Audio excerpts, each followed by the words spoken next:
Hello, I'd like to welcome everyone today. My name is Kevin Harris, and I'll be conducting the webinar.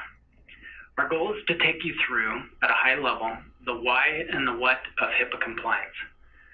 The most important message that you can take away from today is that there are things that you must do right away to protect your organization and your patients, and the time to wait and see is well past.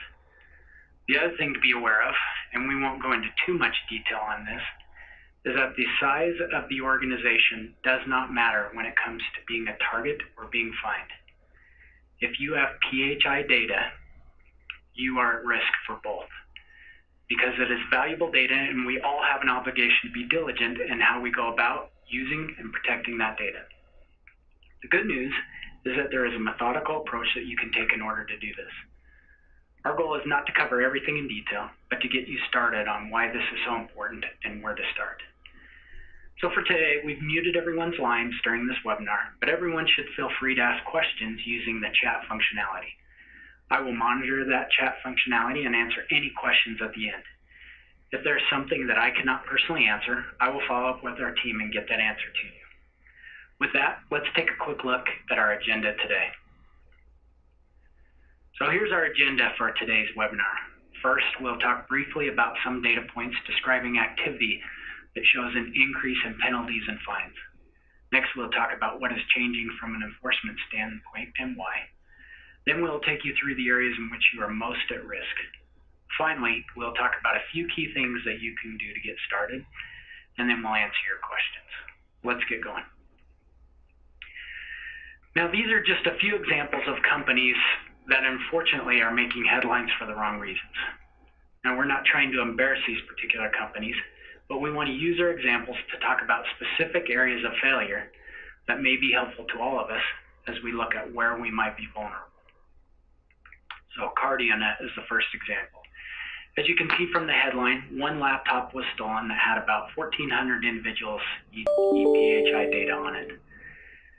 CardioNet reported the stolen laptop as they were supposed to under HIPAA rules. The learning here is that they were not fined $2.5 million for losing the laptop. They were fined that amount because upon investigating, and there will always be an investigation when data is lost or stolen, it was discovered that their risk plan was in draft form only and had not been implemented. Memorial Healthcare Systems was fined $5.5 million. They actually had a great plan in place. They just didn't execute on it.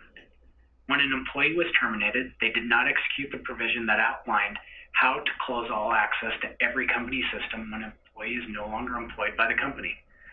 That employee continued to have access and did access those records for an entire year. It took them that entire year to discover that this was going on.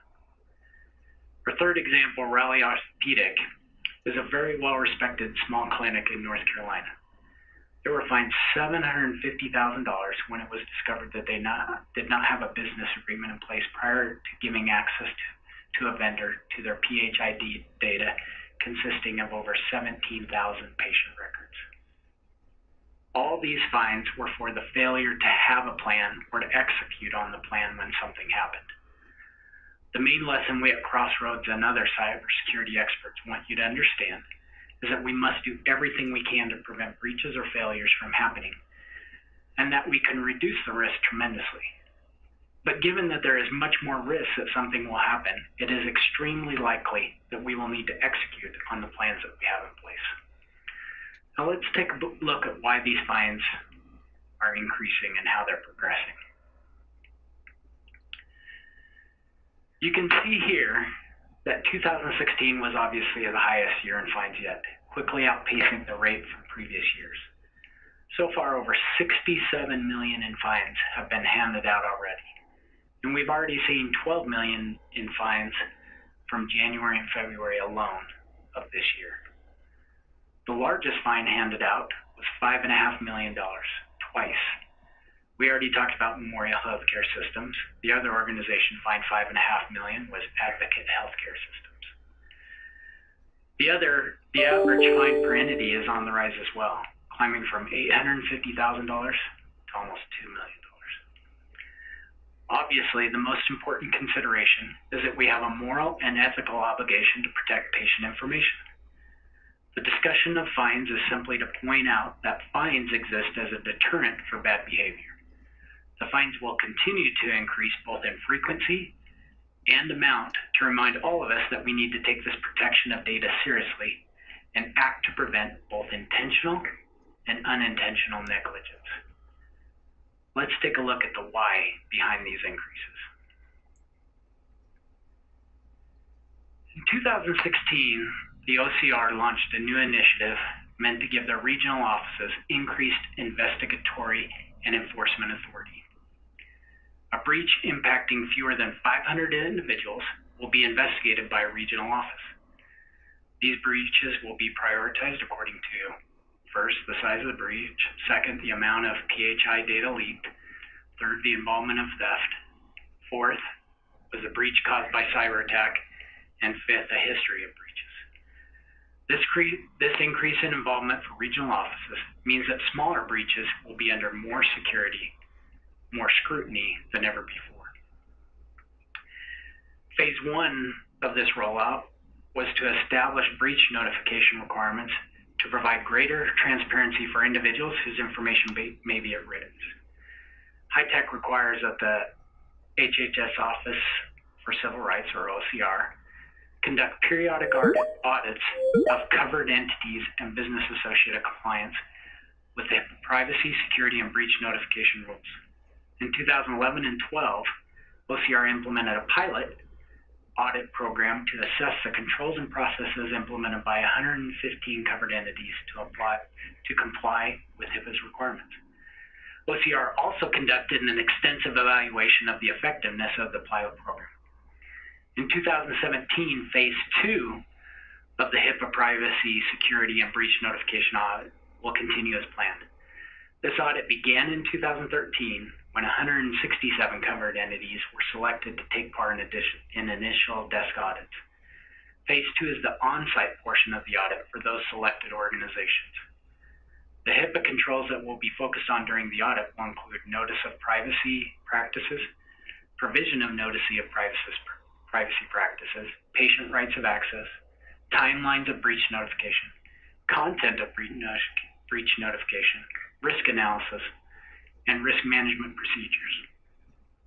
Now, what's important to understand is the big change between Phase 1 and Phase 2 is that during Phase 1 of the audit, if it was determined that you had a breach, you were fined for that breach alone. It was not relevant whether or not you had the appropriate plans in place when it came to fines. You were given a warning for lack of plans and were monitored in the implementation of those plans. During Phase 2, you can now be fined simply for not having the appropriate plans or agreements in place. This is why we are placing so much importance in our conversation today on having the appropriate plans and agreements in place. It is especially important to pay attention to the documentation of requirements for your business associate contracts, as the OCR audit program has shed a light on the trend for non-compliant business associate agreements and will place a heavy focus on this area. Now let's walk through the process of how you should begin to protect yourself. There's a simple process that you should follow in order to make sure all of your bases are covered. Now we have to remember that simple is not the same as easy. Understanding what to do should be simple. Addressing every particular issue is not easy. The first step is to identify. Here we're really talking about identifying assets. Now, what is an asset in this context? An asset is anything that touches PHI. This includes all hardware, software, technology infrastructure, physical infrastructures like buildings, etc., and especially people. People are the most important assets that need to be identified, and an analysis of all of these assets should be included in a risk assessment. During this initial analysis and risk assessment, you should pay particular attention to the value of the assets. The second step is to analyze your risks and vulnerabilities. A risk is anything that could take advantage of a vulnerability, and vulnerabilities are weaknesses that can be exploited by breaking down the confidentiality, integrity, or availability of your data through assets. It is important to understand every possible vulnerability to your assets. We will talk more about some of the key vulnerabilities on the next slide.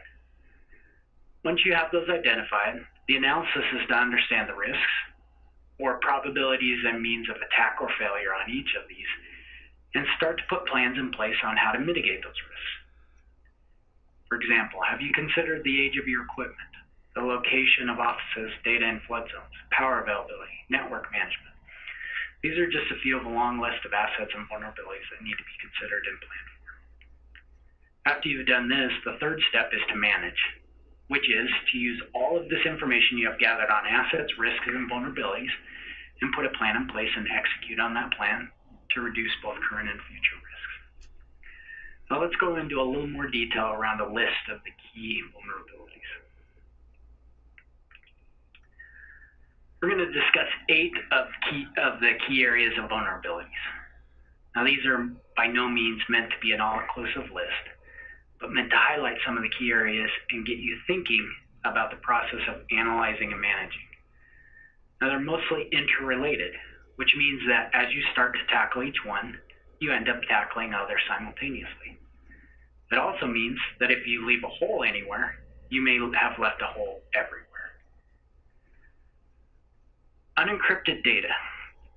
In order for data to be secure, it must be protected throughout its life cycle. It is therefore important to consider the state of the data you are trying to protect.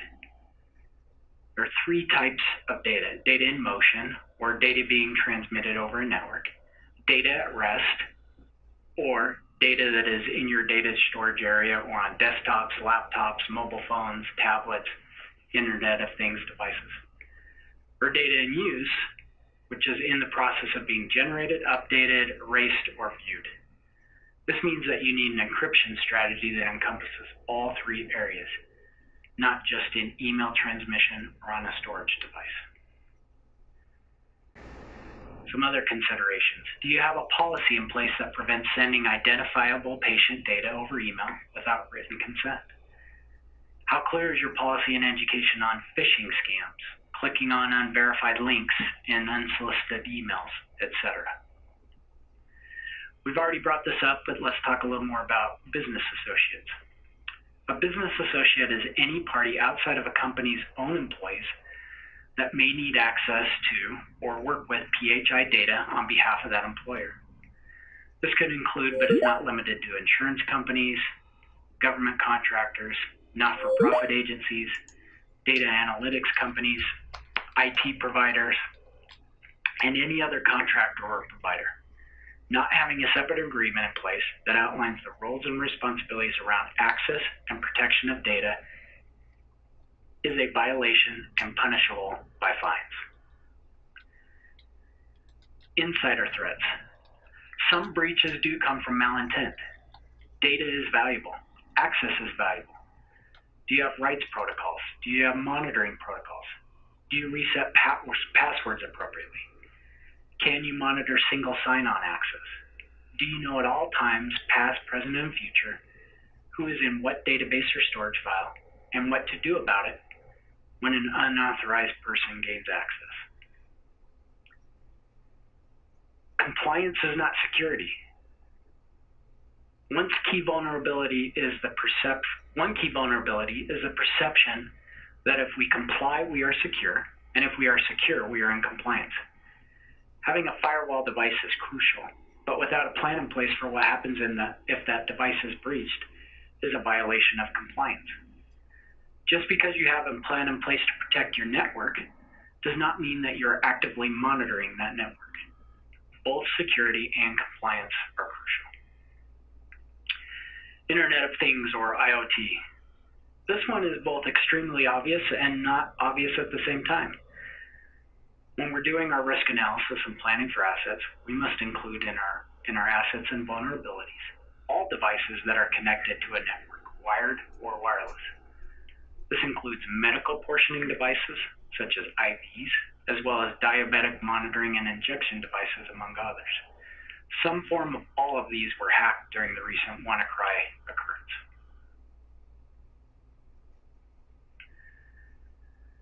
So to recap that portion, what do we need to do to safeguard our organizations? First, we need to take the time to understand the internal and external vulnerabilities that can affect our business. We need to implement policies and procedures for data encryption, limiting user access rights to only what is necessary, and develop a strong, evolving cybersecurity plan is vital. Employee training and adherence to security policies and procedures is extremely important to remaining HIPAA compliant. And fourth, a written compliant contract between your organization and any business associate will need to be put into place to ensure all information will be appropriately protected. A business associate agreement establishes a clear line of responsibility in regards to the security of data and the liability of the business associate in case of any breaches.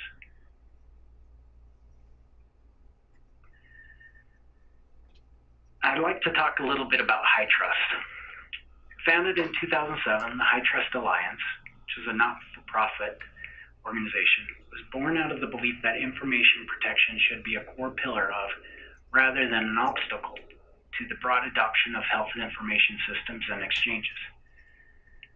HITRUST, in collaboration with public and private healthcare technology, privacy, and information security leaders, has championed programs instrumental in safeguarding health information and managing information risk while ensuring consumer confidence in the organizations that create, store, or exchange their information. As you can see from the diagram here, HITRUST is more inclusive of protective protocols and includes HIPAA, HITECH, PCI, and many, many others. It is meant to be more prescriptive than HIPAA and focuses on what to do. Many organizations are moving beyond HIPAA and participating in HITRUST as a way to guarantee that their data is protected and secure. So as you put a plan in place, it is important now to think not just about how to be compliant and protected today, but where are things headed in the future. Being aware of HITRUST and its requirements will absolutely make you better prepared as you put a HIPAA plan in place.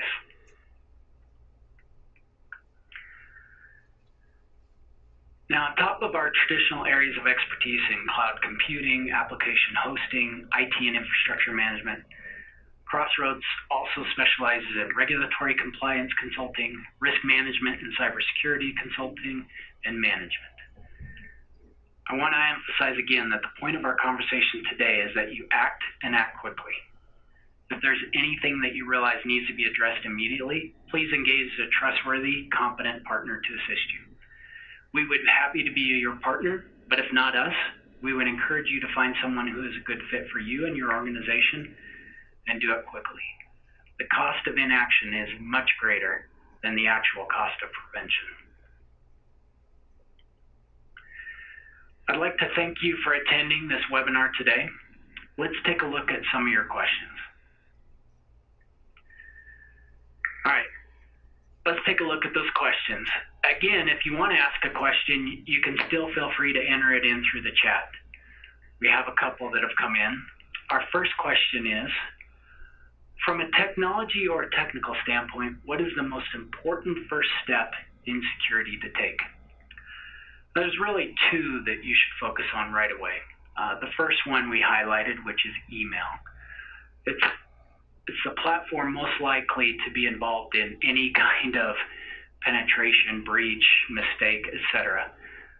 So you need to make sure that you have the appropriate encryptions in place. You need to make sure that you have the appropriate plans in place to prevent phishing scams, the appropriate training in place to help your employees understand what to do and what not to do when it comes to email, to sharing information over email platforms, accessing their email on mobile devices, etc.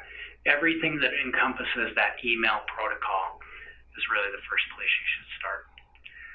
The second place you should start is with a physical firewall device. Now, there's a big difference between firewall software and actually firewall hardware. Firewall software just protects that particular device. Firewall hardware protects the entire network and all those devices that are on those networks. And a combination of those two things together really should be put in place to protect your data as it moves across your network between devices. Our next question is, where is the first place we should start in planning out what to do? And this really goes back to what we were talking about in terms of that risk plan. Really identifying what those assets are, identifying the risks and vulnerabilities, and then identifying where you can try to plug the holes where people, both internally and externally, could get access through those risks and vulnerabilities to your data. So it's really putting that risk assessment and risk plan in place, and then educating your company on how to enact those plans.